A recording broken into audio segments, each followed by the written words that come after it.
বাংলাদেশের রাজনৈতিক ইতিহাসও জানে, এমনকি নিজের বাপের ইতিহাসও জানে। আজ জাতিকে ইতিহাস শেখাচ্ছে, মোনাফিকই শেখাচ্ছে। এদের খারাপ আম্মু দিলেও না, এদের লজ্জা হবে।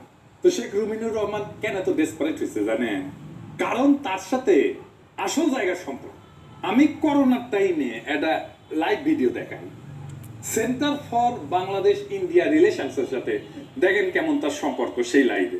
এই প্রোগ্রামে ভারতীয় রয়ের সাবেক অফিসার, এনএসজির সাবেক ডেপুটি কমান্ডার দীপাঞ্জন চক্রবর্তীও ছিল এই রুমিন ফারহানার সাথে। এমনকি উপস্থাপক যে শহীদুল হাসান খোকন, সে 5ই আগস্ট ইন্ডিয়া পলায়, এখনো পলাই আছে। এই যে স্যার দেখেন তো প্রফেসর রুহুল হকের সাথে তার কেমন সম্পর্ক, সে নিজেই কি বলেছে শুনেন। আমাদের সঙ্গে সরকার দলীয় যে সংসদ সদস্য যুক্ত হয়েছেন ডক্টর আফম রুহুল হক, উনি শুধু আমাদের সাবেক স্বাস্থ্যমন্ত্রী ছিলেন না, উনি সংসদ সদস্য, এবং তার চেয়ে বড় পরিচয় উনি একজন অত্যন্ত বড় মাপের ডাক্তার।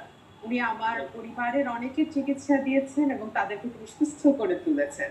সুতরাং আমরা পারিবারিকভাবেই তার কাছে কৃতজ্ঞ। উনি অনেক বড় মাপের ডাক্তার।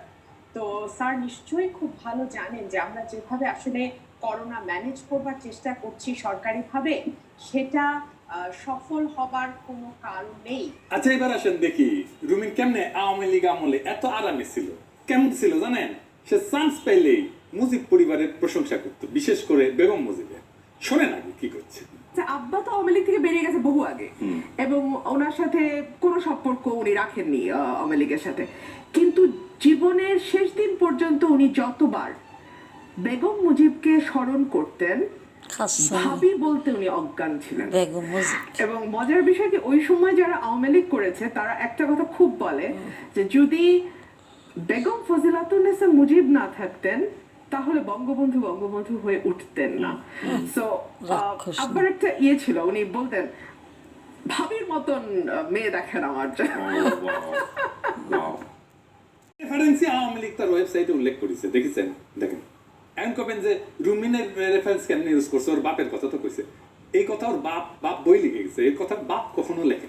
ওই নিজের রুমিন নিজের বাপকেও বেঁচে দিচ্ছে, তার বাপ তো বই লিখছে, সেখানে বেগম মুজিবের বন্দনা করেছে বলি রুমিন দেখাইতে পারবে।